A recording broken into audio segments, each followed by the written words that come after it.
All right, so we're going to start off with 3.3, solving linear equations. All right.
All right, so an equation is just a statement that says that two algebraic expressions are equal.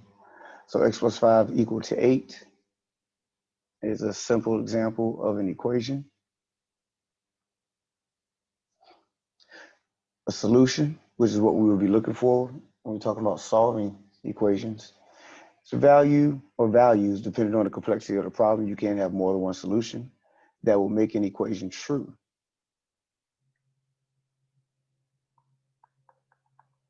So example of that.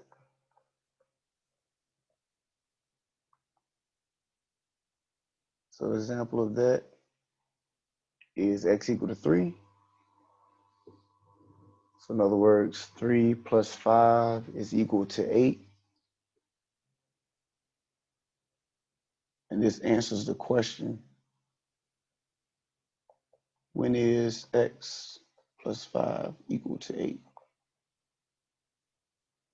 So whenever you're trying to solve, you want to know, when is that equation true? You know, when is x plus 5 equal to 8? The answer is when x is equal to 3.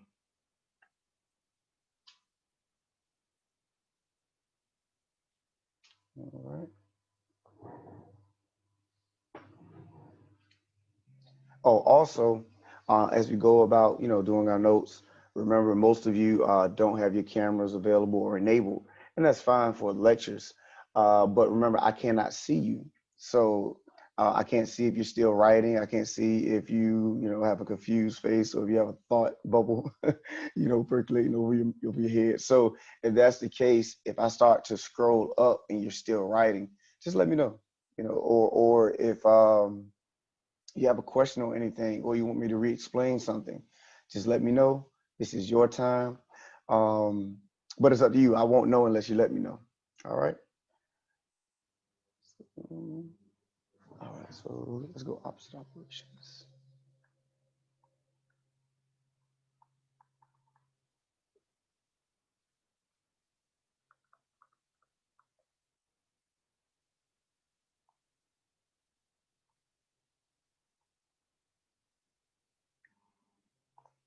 I see we got company. Is that company? Hey, how you doing?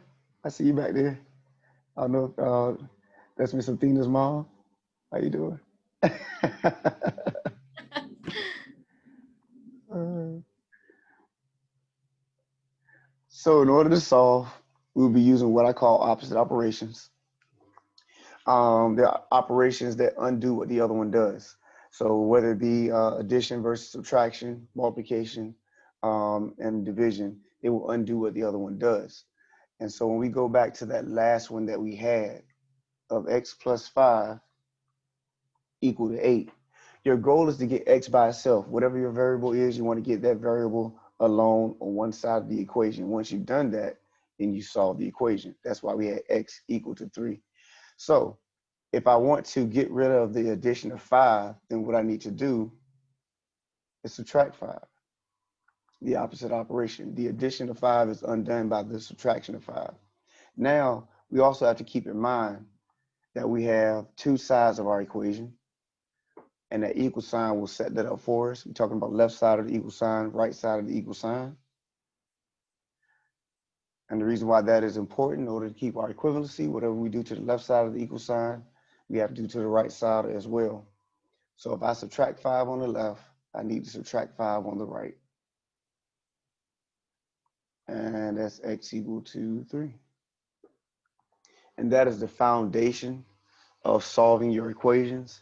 Your goal is to get your variable by itself, and you'll be doing opposite operations in order to do so. You'll be doing operations to undo what's being done to your x. Even when we get into more complex things, when we get closer to the end of the semester, you're talking about, square, you use the square root, or cube root, you cube, in order to get rid of what's being done to your variable.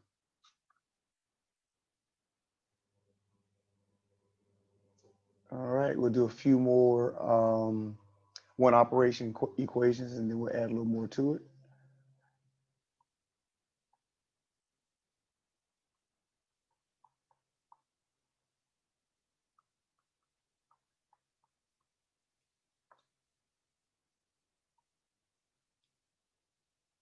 I won't do that.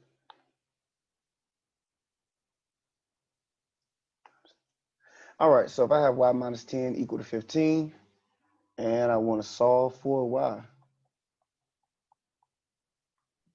I would add 10 to both sides of my equal sign. 10s cancel. Y is equal to 25.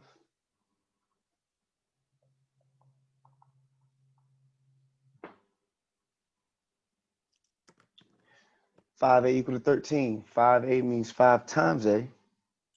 So in order to get the 5 off of a, divide both sides by 5. 5's cancel. A is equal to 13 over 5.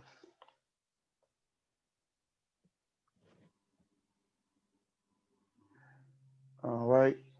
So looking at the last answer, notice I did not divide the 5 into the 13. You do not have to. You are expected to reduce your fractions if you have them, but you do not have to. When we talk about, you have to reduce or simplify, but you do not have to divide it into the decimal or to make it a mixed number. And so what I mean by that is that if I have 4 over 6, it's just an example. If I have 4 over 6, I'm expected to reduce that because both of them are divisible by 2. 4 is 2 times 2, 6 is 2 times 3. Those 2's can cancel, and that'll leave me with 2/3 as a most simplified fraction. Now that you are expected to do. They will not tell you to write your answer in simplest form. They expect you to know to write your answer in simplest form. This 13 over 5 is considered simplest form. So try not to confuse reducing or simplifying your fraction with writing it as a mixed number or writing it as a decimal. So writing it as a mixed number, writing it as a decimal is not reducing your fraction. Those are two different things. So once again, this is what is expected of you. Here, you do not have to convert it to a mixed number. All right. If you do, the answer won't be wrong. I'm just saying you don't have to. And don't forget, you're human. The more steps you give yourself, the more you're giving yourself a chance to make a mistake. So if you don't have to do something, why waste time and do it? But I understand some people just love mixed numbers. So if you decide to do so, that's fine. Just make sure you write the right answer. All right, last one like this. Let's say if we have x over 9 equal to 11. X divided by 9, so I need to multiply. I'll screw up. I need to multiply both sides by 9. 9's cancel. X is equal to 99. Okay. Quick question. Yep. When you say we don't have to write it in simplest terms, do we do it only if they ask us to? You said. Oh no, I say you have to write it in simplest terms. You don't have to write it as a mixed number. Okay, you don't have to Yep. write it. Okay, I think Right. I So like, understand. yeah. So if you take this down to a mixed number, what it goes into 5, it goes. Well, I It wrote would 10. be 2 it would be what, 2 and 3. and 3. Okay. Right. So So this you don't have to do. so you only do that when they ask you in the directions is basically what I'm asking. Right. But what I'm saying is that when solving equations, once you get to this point in In mathematics, they're not really asking you to do that because they believe you're already pros at doing that. You know what I Okay. mean? Because you know, Yes. like when you're in that stage, that's the focus to try to make sure you understand how to do that. But once you get to a certain stage, they're not really going to ask you to do that anymore. You know. So once you Okay. get to solving the equations, they don't really say put your answer in mixed number form. You know. I got it. I was just okay. All right. I'm sorry for interrupting you, but No, I needed to make sure. I no, was no, no. If you had the question, I'm pretty sure there's 5 other people who had the question too. They just did, you know, they were just cool with rolling with it. You know what I mean? So you fine. all You right. fine. All right. Let's add another step.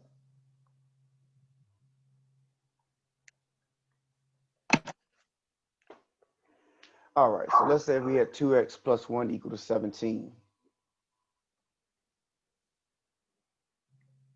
All right. So first thing we could do here, now we have 2 options here. This is 2 times x plus 1. So we could either move the 2 or move the 1. Now, we could go with this 2 first, but if we do that, that means we need to divide both sides by 2, which in turn means we're dividing each term by 2, which now we're making fractions for ourselves when we don't have to. And most people don't like to deal with fractions if they don't have to. So the most efficient move to make is Would to be move. to Hmm. it would be to subtract 1 on both sides. You got it. And then afterwards, once it turns down to 16, you would divide 2 on both sides. Hmm. So yep, like she mentioned, you subtract 1 from both sides, and you get down to 2x equal to 16. And I'll take it up here. Divide by 2.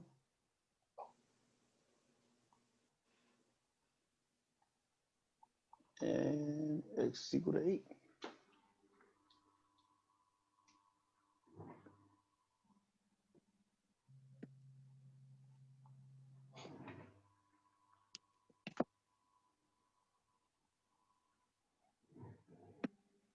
All right. Any questions? Any questions on that one?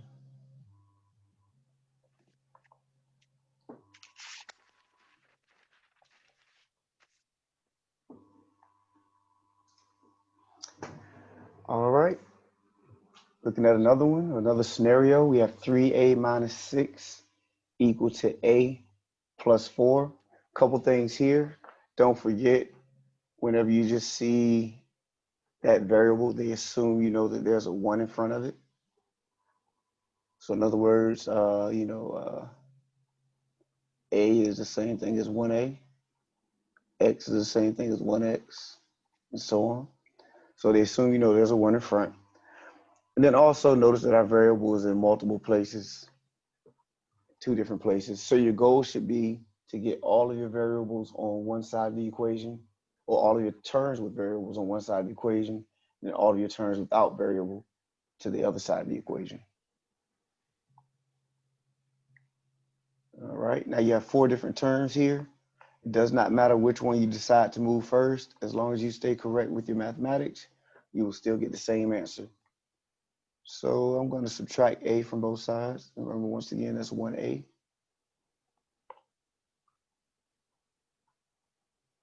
And also just reminding you didn't have to do a first. You could have subtracted 3a from both sides, or added 6, or subtracted 4. But once again, if you stay correct with your math, you still will get the same answer So good. at the end. 2a minus 6 equals 4. You And then got it. the next step you could go to you would add the 6, well, subtract the 6 from both sides. You were right the first time. Okay, add the Yep. 6. Add the Okay. 6. Yep. So go ahead and add 6. And then we are left with 2a equal to 10. And then to finish it off, 2 divided by 10. close.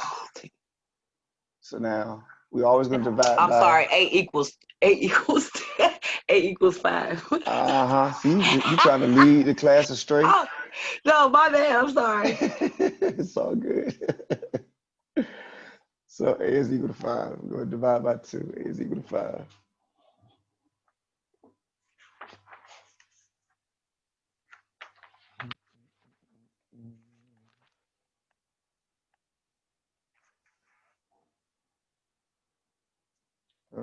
questions before we look at another one?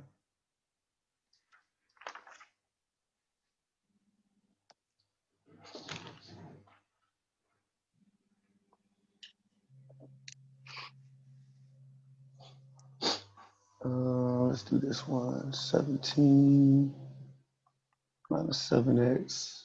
I'll see you in the chat.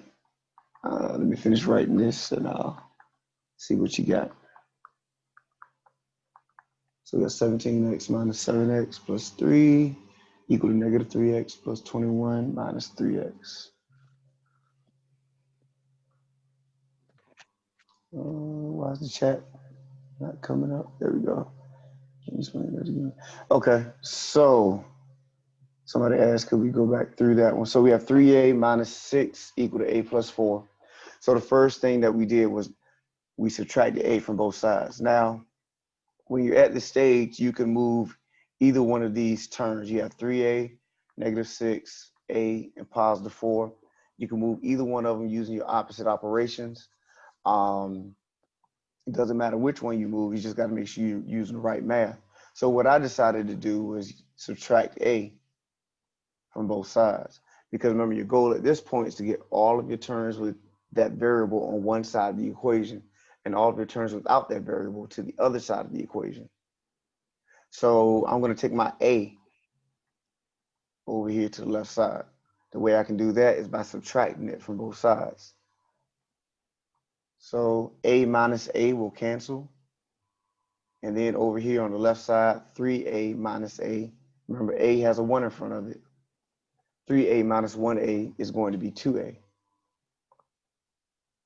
So that left me with this expression, or this equation, 2a minus 6 equal to 4. But now I need to take the 6 over. So I will add 6 to both sides. 6's will cancel on that left, leave me with 2a. Then 4 plus 6 is 10. So now I have 2a equal to 10. And to get the 2 off of a, that's 2 times a. So remember, we're talking about opposite operations once again. So I will divide both sides by 2. That's what I did over here. 2 over 2 cancels out to give us just 1. So that's how I have 1a. And then 10 over 2 is 5.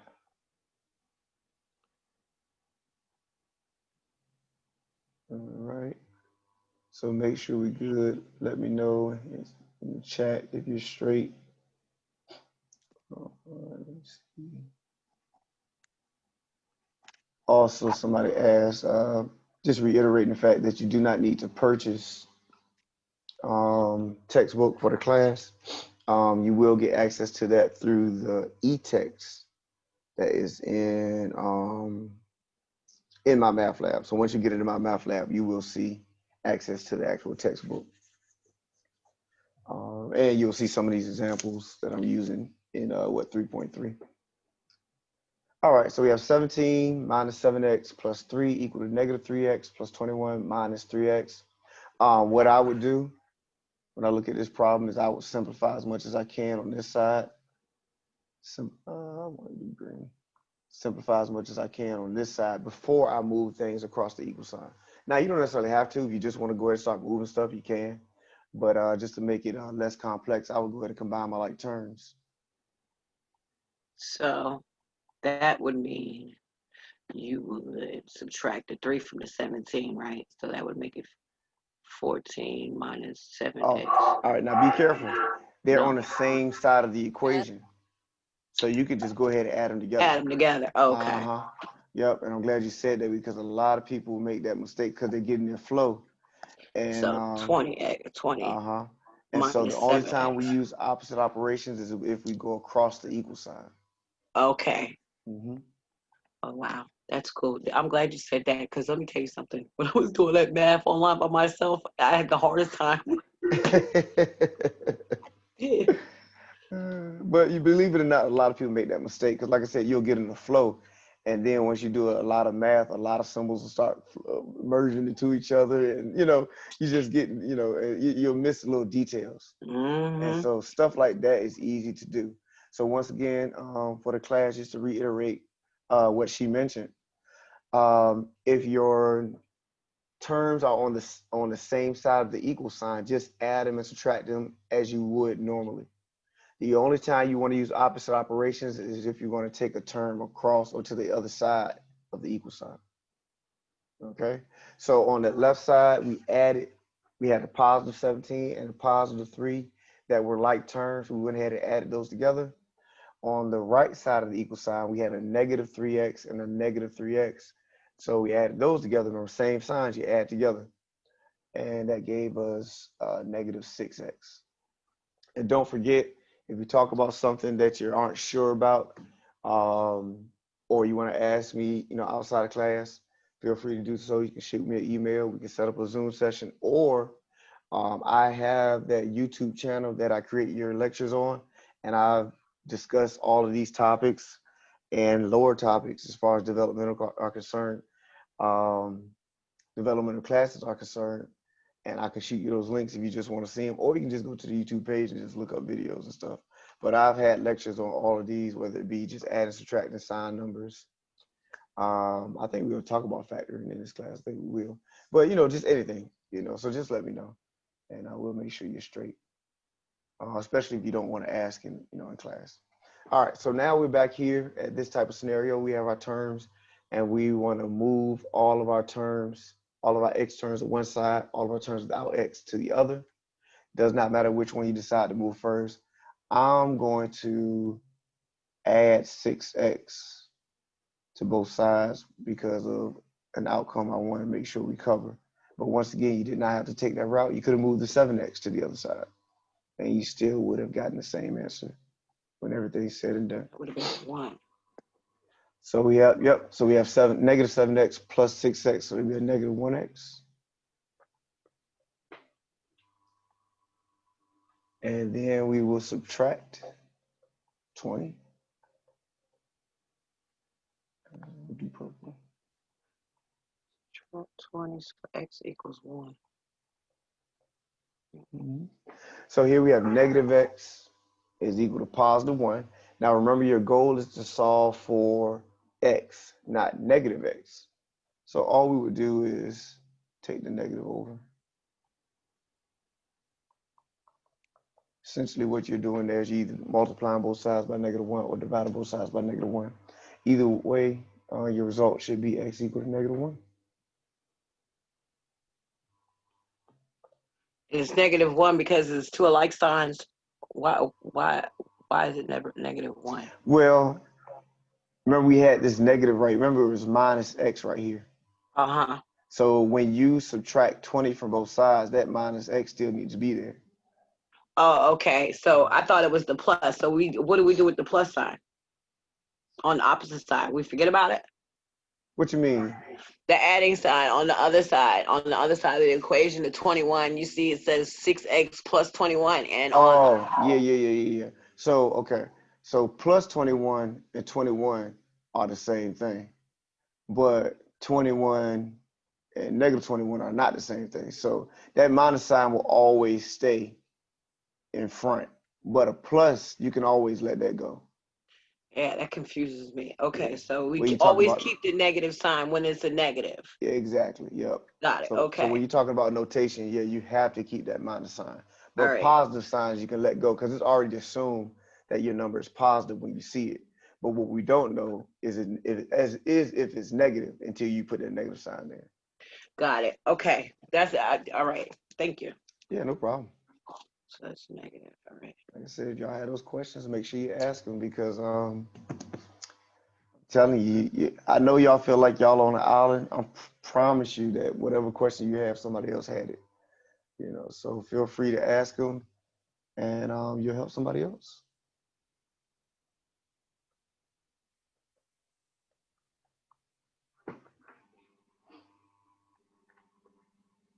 All right, here we have 7 times the quantity of x minus 2 equal to 9x minus 6. All right. First thing we want to do here is distribute that 7. Want to get access to the variable. Don't have access to that x until we distribute that 7. 7x times So it'd be 7x negative 14 equals. And that 9x minus 6 will still be the same over there. Okay. All right.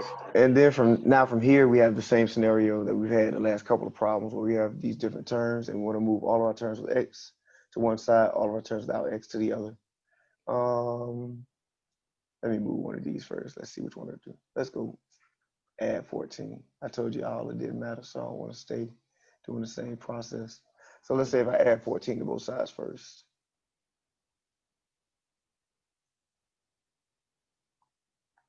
Seven x equal to 9x plus 8.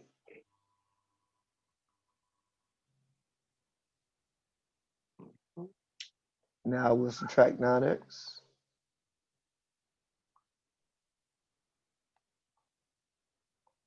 Negative 2x equal to 8.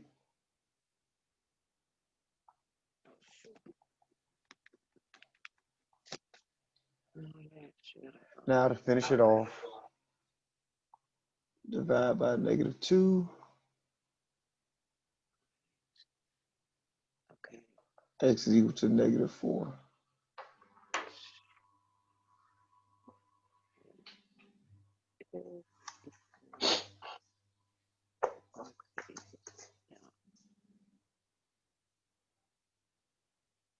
I got myself confused. You got it. Are you good? Do you have a question? Or I think x. We got the 2 because we divided. The 2x came from dividing the 7 into 14. hold on. You said the 2x you talked about. Hold on. Let me get my read. Talking about this 2x? No, it's my fault because I think I left it like I just didn't carry it down. I think that's what it is. Okay. Yeah, because the 2x came from this process right here where we subtracted 9x. Oh, that's where it came from. Okay, Uh-huh. that's where I was. All right, I'm sorry. I got it now. So Okay. 8, we just bring the 8 down, and Right. then you divide 2x. Divide that to 8. I got it. 2. Okay. X equals 2. Mm-hmm. I mean, x equals 4. Yeah. I said Okay, 2 with you. negative 4. All right. Negative x. Negative 2.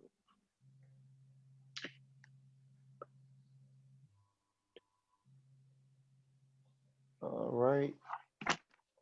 Let me bring some fractions in here because I know y'all couldn't wait to see some fractions.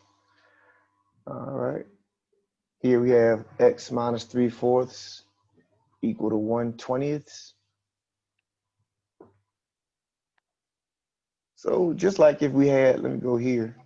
Same thing as if we had x minus 3 equal to 1, what we would do is just add 3 to both sides. So if I have x minus 3/4 equal to 1/20, I would add 3/4 to one side. Only difference here is that I have fractions that I have to deal with.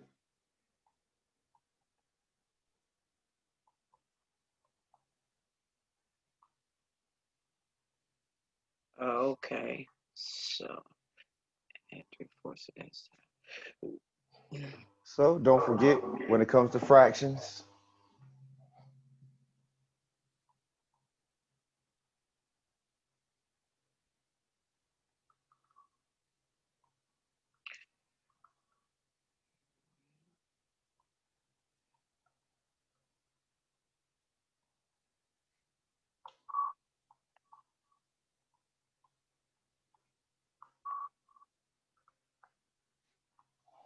so don't forget when it comes to adding and subtracting fractions, you must have a common denominator. You don't have to do that for dividing and multiplying, but for adding and subtraction, addition and subtraction, you have to have a common denominator. Can you say that one more time? You said for addition and subtraction, you have to have a common denominator. Yeah, I wrote it up there in purple. Oh. I was just listening to you. Okay, sorry. No, you're good. So I didn't look up. I was just writing. yeah, it's all good. So let's go ahead and do that.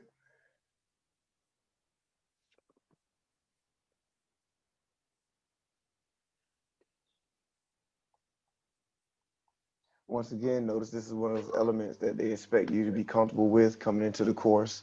So you have questions about adding, subtracting, or finding the LCD and all the good stuff like that. Make sure you shoot me that email so we can get you straight. All right.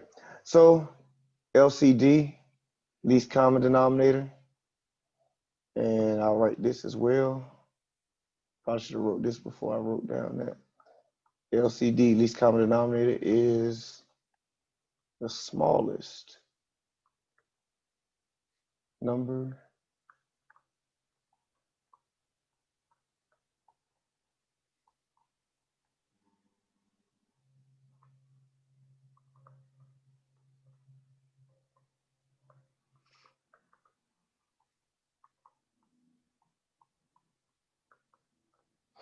So the LCD is the smallest number that each denominator can divide into evenly. All right. So when I look at this 1 over 20 and this 3 over 4. So basically 4. Well, now 20 can't divide into 4. Well, 5. Well, 4. Well, 5 can't go in 4 now. So Right. use 2. So we want to know what is the smallest number that both 20 and 4 can divide into, not what can divide into them. 2. Well, what can they divide? What can they divide into? Oh, both of the numbers. Oh, Yeah. okay. So let me see. Maybe where's my damn? Let me see. 180. So are you trying to figure it out, or you want me to go ahead and say it? I was trying to figure it out, but you can say it. 20. Yeah, it's 20. I That's kind of that wrote 20, it but up there. Yeah, I thought I heard you murmur 20, but yeah. when you say that though, that's like I can't give you the $100 for those points when you question it. You gotta be strong with All right. it. So we want $20. I said $20. So we want Yeah, I want $20. we want 20 to be our denominator because 4 can divide into 20 evenly and 20 can divide into itself evenly. So we're talking about the smallest number that both of those denominators can divide into evenly. So that 1 over 20 will be okay. We'll leave that the way it is. And then you ask yourself, what times 4 will give me 20? That'll be 5, but whatever you do to the bottom, gotta do to the top. So that'll be 15 over 20. So now I can add those. I got 1 over 20 plus 15 over 20.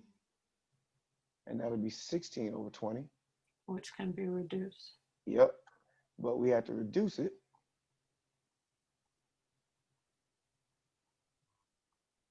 So that's 16 over 20 can be broken down. Yep. 16 is 4 over 4. 20 is 4 over 5. 4 over 4. 4 times 4. 20 is 4 times 5. The 4's cancel. And that is 4/5. And that is our variable. That's our solution.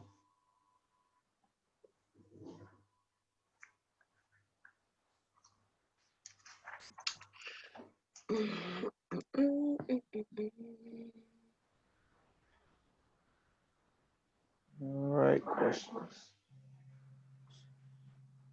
So remember, when you look at this problem, a problem like this, we had a couple steps in there.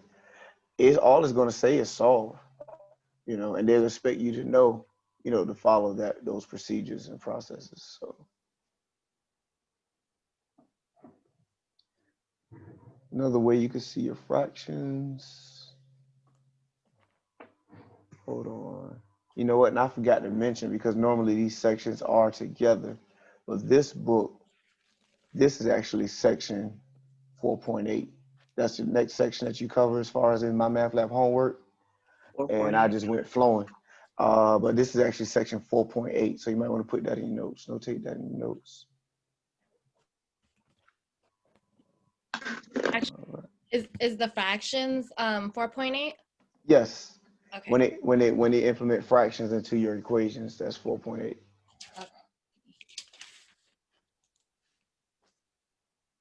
All right. So here we have 3/5 A equal to 9. So now before we had x minus 3/4, so we had to add 3/4 to both sides. Here we have 3/5 times A. So the easiest way to handle 3/5 times A is to multiply both sides by the reciprocal. And that reciprocal is 5/3. Reciprocal is just flipping your fraction.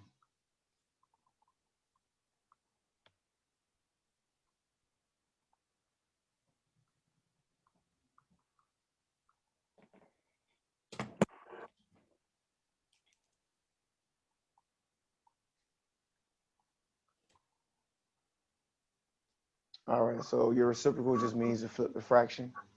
So if I had 2/3, you flip it, that's 3/2, or 3/2. So here we're going to multiply both sides by the reciprocal.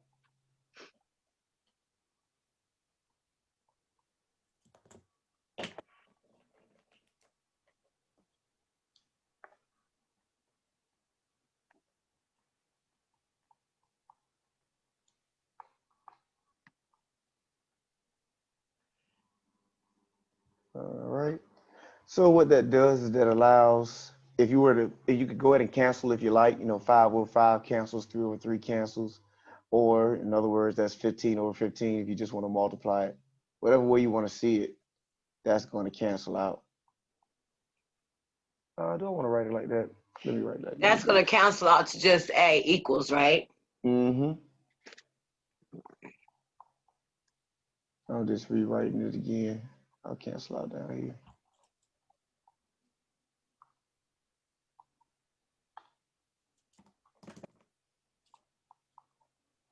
All right, so 3/3 cancels, 5/5 cancels, and that will just be A equals. Now, if you want to multiply across, you can. Or if you want to cancel, you can. It just depends on how you want to do it and what you see. So you could cancel 3 into 3, and that'll leave us with a 3 right here. Right there. And then that would be 1. Yep. 15. 15 over 1, which is just 15. And that would be a solution. The other way of doing it is doing 9/1 times 5/3, 45/3, which is still 15. So either way, you get 15. Up to you how you want to do it. Just multiplying across or canceling out before you multiply.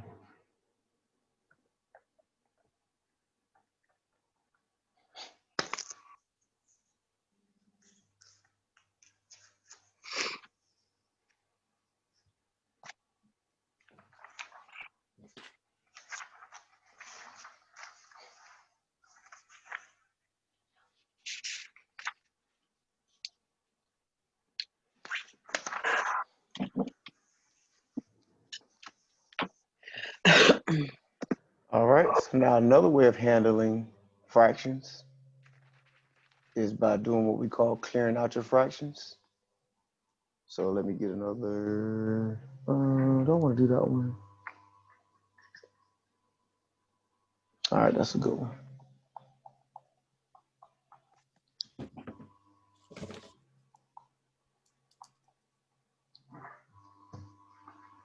So if I have x over 6 plus 1 equals 4/3,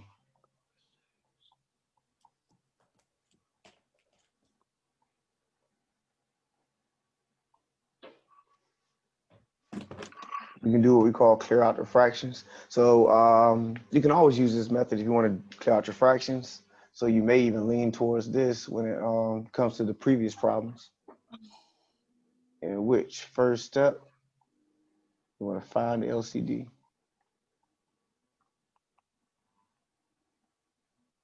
All right, in this case, our LCD is 6. That's the smallest number that both 6 and 3 can divide into evenly. So remember, if you have questions about getting your LCD or questions about adding, subtracting fractions or whatever the case may be, like I said, that's something they expect you to bring into, this process. So make sure you get with me so we can sit down and, spend more time with it. Or if you just want to review some videos, talk about it, you don't really want to, talk much about it, just want to get a refresher, I can send you some links. but I won't know if you need that help unless you know, like I said, contact. Well, you my can send the advisor. links to me. This is Miss Davis.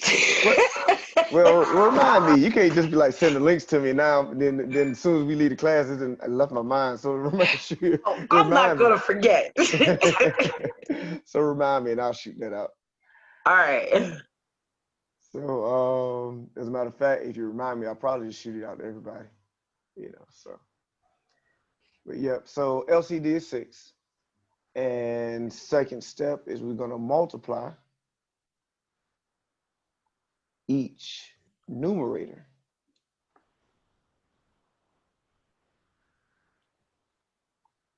by the LCD. So notice I didn't say numerator and denominator. We're not doing top and bottom. We're multiplying across the equation. So each numerator. And also, I'm saying each. So even if it doesn't have a fraction involved, it still needs to be affected by the LCD. You don't want to change the value of the problem. So that's going to be 6 times x over 6 plus 6 times 1 equal to 6 times 4 over 3. And like I said, be careful with that because a lot of times people will not multiply 6 to the 1 because it didn't have a denominator. But that's not the case. You have to multiply every term by whatever the LCD is, or you change the value of the equation. All right, questions before we go to step 3?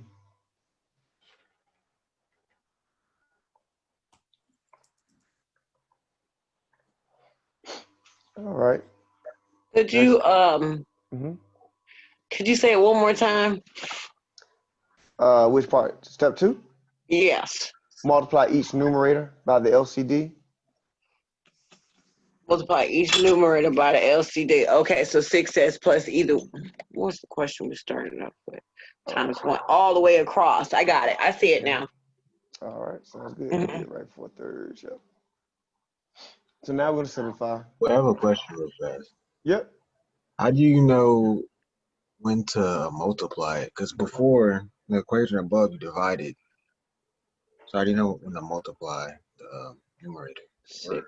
LCD? Now that's what I was saying, that you can use this process on the previous ones that we used as well.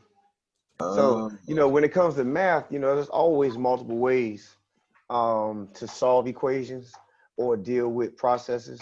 But what is the easiest route will be dependent upon you and what you're thinking about at the moment. You know what I mean? Just like I gave you 2 different ways to do this this problem right here. We had 9 times 5/3. Where what's the easiest process would be dependent upon how you're thinking at the moment. I mean, that's just pretty much it, or what you have decided is your flow. Some people are just gonna say, you know what, I'm just gonna multiply across 45 over 3 and then divide if I can. 45 divided by 3 is 15. Other people will look at this and say, well, I see that 3 can divide into 9, so I'm gonna go ahead and reduce that 3 into the 9. That'll leave me with 3, leave me with 1. Now multiply across 15 over 1 is equal to 15. 2 different processes, but I still get 15. So I'm just showing you guys different ways you can attack these problems. And just like with this one, if I didn't want to clear out my fractions, I can still work this out with the fractions involved. It just wouldn't be the easiest or most efficient route. I got you. All right.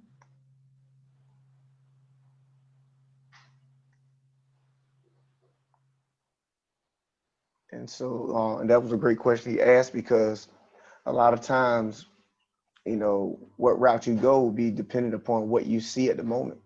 So it's always good to know your options and to keep your eyes open. Always compare math to football. Football, you want to do it enough times and put in enough repetition that you're not thinking when you're on the field, and that you're reacting. And you're actually reacting to symbols in mathematics versus trying to think about what I'm going to do. But that comes with repetition and practice and time.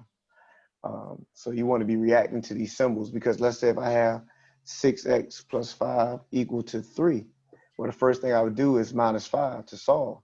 But if I had parentheses right here, the first thing I would do is distribute 6. So the symbols are going to cause you to react.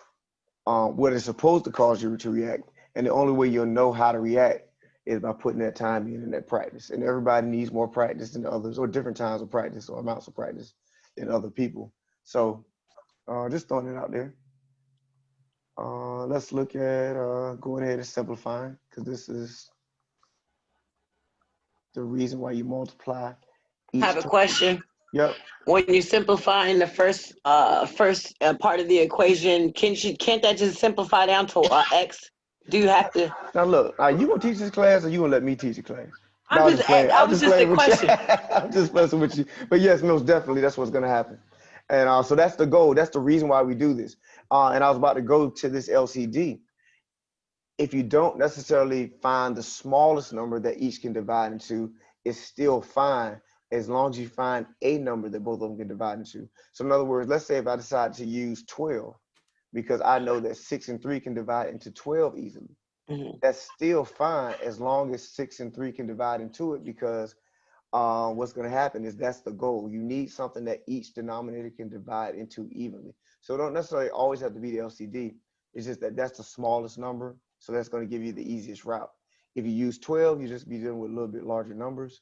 But if you use 24, same type of deal. 6 and 3 can divide into 24. That's what you need. You'll just be dealing with larger numbers until you get to the end, and you still will have the same answer. But your goal is to close out or cancel out these denominators, because now you see 6 is going to cancel out to 6, like you mentioned, Miss Davis. And then also 3 is going to cancel out to 6 and leave you with 2. If you do it the other way, that would leave you with having to reduce the fraction down, right? When you said the other way, you talking about using 12? Yeah, when you use like or 24, for Yeah. instance. At the end, you're going to have a Yeah. fraction that you're going to have to reduce. Okay. So to me, I'm saying just it would be when you say you deal with the symbols, to get into practice, to try to just basically simplify it, break it down to the smallest instead of using a number that they both can go into. Right. Well, whatever number you use, even whether it's the smallest number or it's a larger number, Mm-hmm. the main goal is to find a number that both 6 and 3, whatever your denominators are. It was 6 and 3 for us in this case. Right. Whatever your denominators are, each one of those numbers have to be able to divide into whatever you're calling the LCD is, because you're going to multiply that to each numerator. And then when you look at step 3, they are going to divide into that number and simplify to something like this. Okay, well, okay, so my question is it a good practice to try to find the smallest number that both of those numbers go into, or basically you can use any number they go into? Okay, now you asked 2 different questions, and both of the answers are yes. So Okay. now, it is best practice to find the smallest number, because that will give you the least amount of work to use. But your focus is to find a number that both of them can divide into. You see what I mean? So Yes. you do want to make the best practice of finding the smallest number. But let's say if your brain is fried and all you see is 24, Mhm. roll with the 24. You still get the same answer at the end. It's just that you're dealing with a larger number that you didn't have to necessarily. Okay, thank you. Yep, no problem. All right. So you see now that our fractions have been eliminated, and now we just have the simple problem of x plus 6 equal to 8. 6 divided by 6 cancels out, leaving us with x. Then 6 times 1, 6. And when you divide 3 into 6, it'll leave you with 2. 2 times 4 is 8. All right, so now from here, your last step is to just solve. Because now you have a regular equation that you should be used to dealing with. And we can just subtract 6 from both sides. 6 is canceled. X is equal to 2.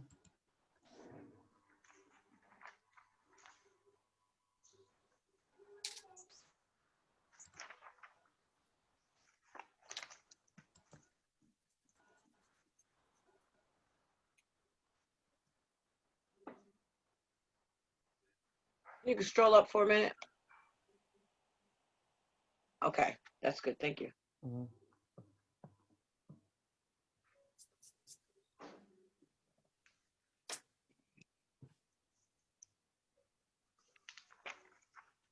right. Let me know when you finish so we can do Oh, another I'm one. done. Thank you. Okay. All right. So let's do another one like that. Let's go with y over 4 equal to y over 12 plus 2 over 3. All right. So first step is finding the LCD. Anybody see what the smallest number would be for us? We can use Yep. 12. Y'all got it. Yep. Good job. Good job. So remember, that's first step. Second step is to multiply that 12 to each numerator.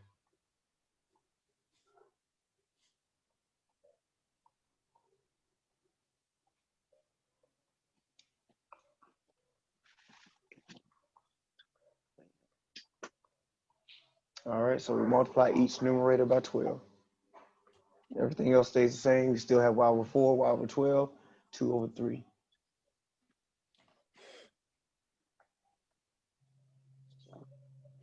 All right. Step 3 is to go ahead and simplify. So I'm going to rewrite this. Could you go up real quick? Yeah, let me finish writing this and I'll go ahead and go up. All right, so you just talking about the beginning of this problem? Yes. Okay. Yep, that should be it. 12 over 12.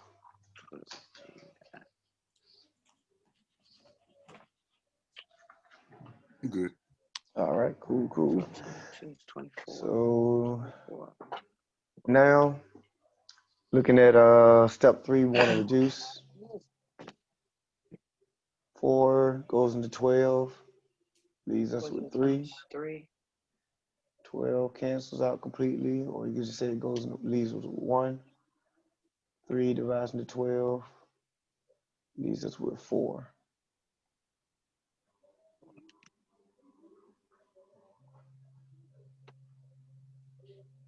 So we got No, I just go like that. y plus 8. So that leaves with 3y equal to y plus 8.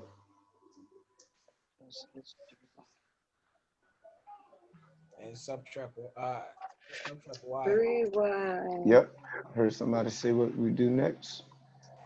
So, now we're going to go ahead and solve it. And that'll be 3y equal to y plus 8. And I heard somebody say subtract that y. So that's going to be 4y equals 8. 8 equals 1. Close. Y equals 1. So yeah, so you have y in front of that x. Now, if we subtracted 1y from 3y, that'll give us 2y. 2y. Yeah. So it's 2y equals 8. Okay, so you just need to do 8. And now, finish it off. Then divide both sides. Yep. Right. And y is equal to 4. Remember, whenever solving your equations, you can always check your answer by plugging it back to your original equation if you ever want to. Most people don't want to, but just throwing it out there. Now, we are almost finished for the day, but there are 2 quick scenarios I want to run past. Now, remember, if you have any questions on anything, always feel free to email me, or you can bring it up next class or whatever the case may be. Make sure you guys are straight. But there are 2 quick scenarios I want to run through. As a matter of fact, let me do this. 1.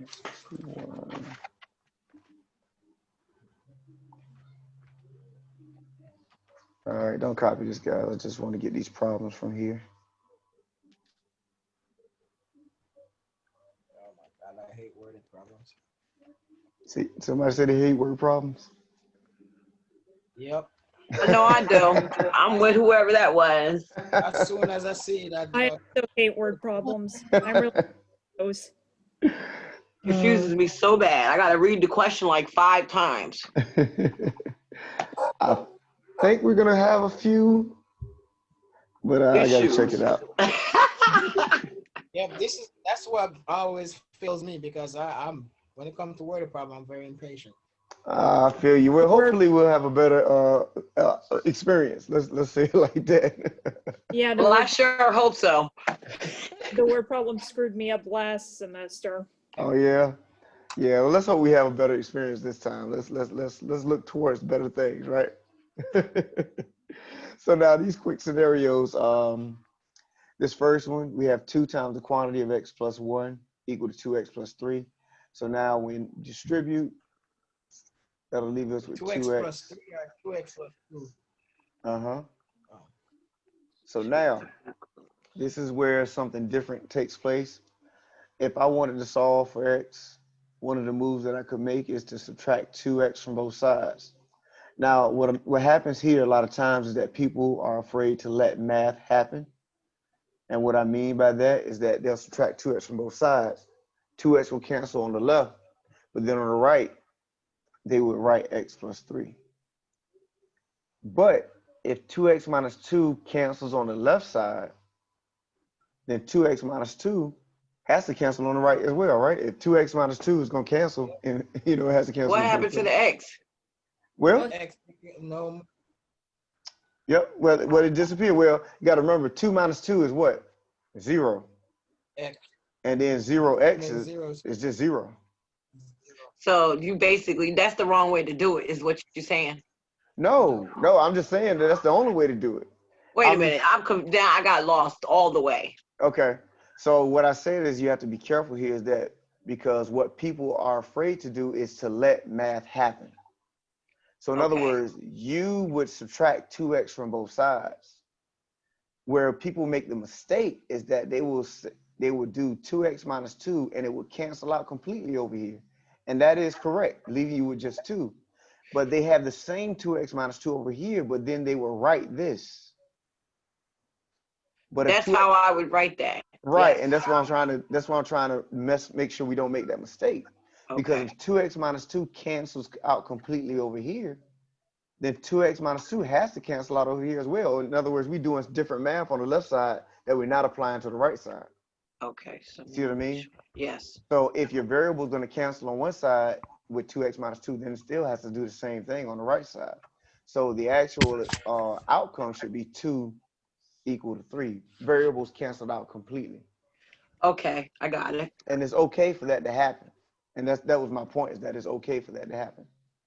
Well, would that actually be the answer to the equation? See, you know what? You just don't want me to teach. I just know you don't want me to teach this class. I'm just asking. No, we got some more steps to go. Oh, But that's the outcome. I just want to make sure people understand that it's okay for your variables to cancel out completely. You see what I okay. mean? And Yes. then, because like you said, you would have wrote x equal x plus 3, and that's, and like I said, it's a common mistake. I just want to make sure that people understand that's a common mistake. So here, 2 equal to 3, is that true or false? That's false. Yeah, it's a false statement.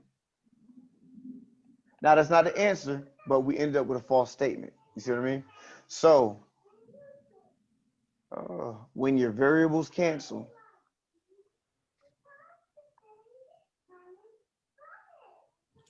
and you end up with a false statement, your answer is no solution.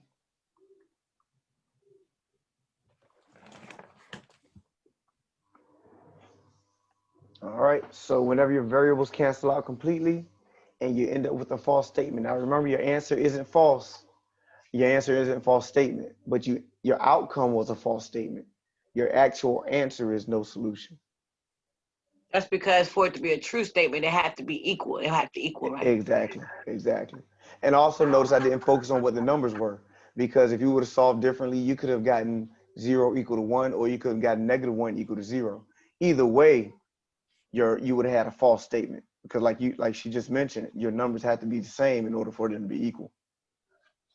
All right, so once again, if your variables cancel out completely and you end up with a false statement, your answer is no solution.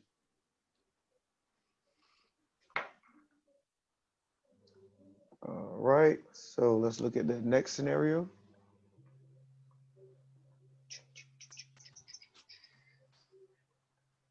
And just to let you guys know, loving the energy and the participation, that is what's needed in order to make sure that we have a successful class, you know? I feel like I'm talking too much. No, you're fine. That's why I'm telling you that you're fine. You know, having the questions, um, whether it be, or having the input, having the questions, that's the thing that helps the learning environment and helps other people as well. You know, so just telling you guys to keep it up. That's all. And I might poke at you and say stuff, but I'm just doing it all in fun, you know. 6, So -2. first thing is going to distribute. Now this one is going to be a similar scenario as the last one, but not exactly. So then, yeah. So you distribute the 6 and then subtract those numbers on the back end. Right, the numbers on the back end said go to 4. Hold on, you know what? That should be 2x. To get the scenario I want, that should be 2x. Sorry about that, I left off the x. So we're going to actually do 6x minus 2x. That should be a 2x back there. And that'll give you 4x plus 6.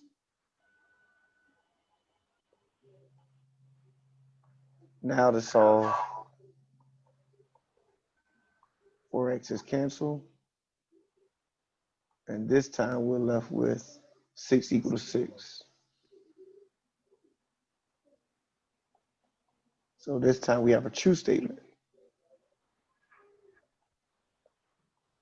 So remember last time our variables canceled and we had a false statement. This time our variables cancel and we have a true statement. So when your variables cancel, So this will be 6. That's 6. 6 equals 6. and you end up with a true statement, your answer is going to be all real numbers.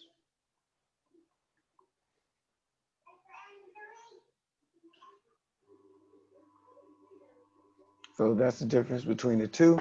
When your variables cancel, you get a false statement, your answer is no solution. When your variables cancel and you get a true statement, your answer is all real numbers. So in the previous example, there's no value that you can plug in for x that will make that true. There's no value that you can plug in for x that will work for you. And in this one, you can plug in any number and it will work.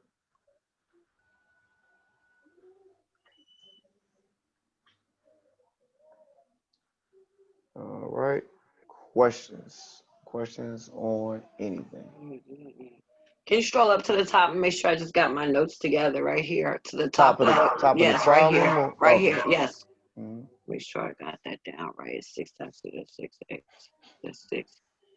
Yeah, I got it. Okay. All right. So before we close out, because it was 10:50. Anything else before we close out? Can we start doing the homework now? Oh wait, yeah, man. You could have started doing that. Shoot, you could have started doing that last class if you wanted to. Once you get access, man, free for all. Do your thing.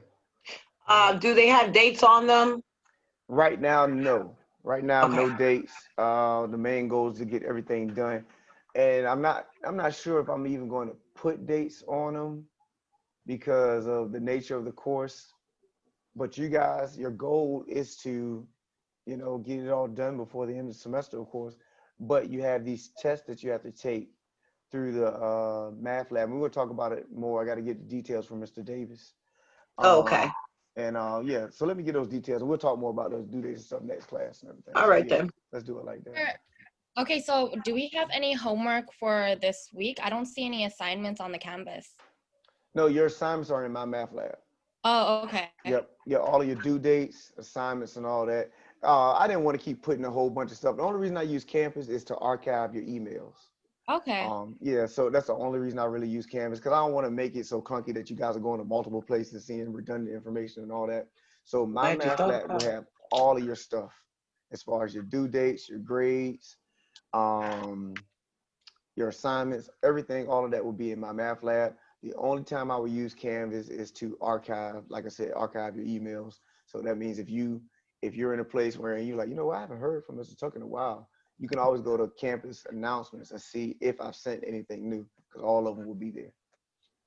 Are there already assignments on the lab math? Yes. I don't see any. Do I have to download like Chrome or Firefox or something? What internet browser are you using? I'm using Safari. Yes, you're gonna have to at least use Chrome, or yeah, you would do Chrome or Firefox. That would be the easiest internet browser that would take Mymathlab. Yeah. Okay. But once you get in there, you should be able to see all the assignments and due dates and everything. The due date is just like May 19th, May 9th, I mean, something like that. All right. Questions. And that due date may be adjusted according to the MathLab hours, because they may close, not MathLab, the tutoring center hours, because they may close that Friday. And I think May 9th is a Sunday. So that means the date may be May 7th, because once the lab closes, of course, you can't take any tests and nobody's there. So I believe it should be May 7th instead of May 9th, and I'll make that adjustment. All right. Anything else before we close? I can't do math labs. Say again? I can't do math labs. You say you can't handle it? No. What you mean? I just got out of quarantine, so I don't trust being around people. Oh, no. Everything's gonna be through Zoom. I'm not sending y'all up to the school. Yeah. I told you we were gonna talk about details. Yeah. No. You're good. He said he ain't going to the lab. That's funny. That's funny. But no, everything's gonna be done virtually. That's why I sent that course description. Everything we do is gonna be virtually. So the way they'll do it is y'all contact them through email. They'll give you information, give you a password and all the stuff, and you guys would have to log in with them, and then they will proctor it, and all the stuff. They'll give you all the details, but everything's going through Zoom. Yeah, you'll be safe, sir. You'll be safe. All right. If not, he won't be there. Right, exactly right. Anything else? Anybody else before we close? No. All right. So you guys have a great weekend. Be safe. Don't forget Martin Luther King's birthday. So if you have classes on Monday, you won't have classes on this Monday. And but I'll see you guys on Tuesday. Have a great weekend. Oh yeah, get on Mymathlab. See if see if any questions. We cover the first 2 sections that are in Mymathlab right now. So Yes, sir. yeah, so do your best to try to keep up with the lectures as we progress throughout the course. You don't necessarily have to be done with both sections by the time we meet again. That's not what I'm saying, but you do know that, that's your gauge. As we do the lectures, you don't want to get too far behind in your math, because, we're going to keep just doing stuff. So, and then if you have questions, make sure you ask them so we can address them accordingly. I see another question in the chat. All right, so for those who don't know, you would go to www.mymathlab.com if you have issues, if you don't know the website. Now, don't forget, I put those instructions in, well, I sent them as an email, but if you missed those emails, I know people joined late, check Canvas out. I got the Zoom information there, so you had to see that if you're here. But then there's a Mymathlab instructions. So make sure you check those out, because your course ID, which is what you need. Remember, you need 2 codes. You need the course ID, which I already gave you, and that is in your Canvas announcements. And then you need an access code, which is what you have to email me to get. Remember, that's your free access code. So you need 2 different codes from me. Make sure you got them. Make sure you have access to them so that you can have full access to Mymathlab and be good to go. And also, like I said, make sure you can see everything in campus announcements in Canvas. All right. Anything else? Anybody else? Oh, also, for those who came, this is your first day, I will be solidifying your attendance and using Mymathlab as attendance as well, not just Zoom. Zoom, I can catch almost everybody, but if you come in late, like I said, I don't mind you coming in late, but more than likely, I won't get you as far as attendance. But make sure you get that time stamp in Mymathlab so I can solidify that you are here and you've been coming to class. Even if you go in there, like I said, and just snip your homework, then hit save and come on out, because you didn't really have time to do it that day, at least get an attendance date stamp in there so that I can see that, hey, this person has been attending. Once again, the feds are on us. They really clamping down. A lot of people are abusing this money. I know that sounded funny, right? I already know why I said it like that. But I've been looking at too many movies. If you caught the joke, you caught it. Right. I've been looking at too many movies. All right, so but a lot of people have been abusing this money that they're giving out. So they want to know who's coming to class and who's not. So they're on us now. So yeah, I gotta report that. So make sure you're not somebody that they're not gonna come looking for because you haven't been attending class. All right, so outside of that, I'm gonna let you guys go. I already used up all my time, and I will see you next class. Have a great weekend. Be safe. One more question. Thank you. Yeah, one more question. What you got? Did you mean to log in MyMathLab every day? You don't have to do it every day. Okay. A couple times a week, at least once a week. Got you. At least once a week. Mm-hmm. All right, man. Thanks. Have a good weekend. Yep, no problem. You do the same. All right, everybody take care. Take it easy.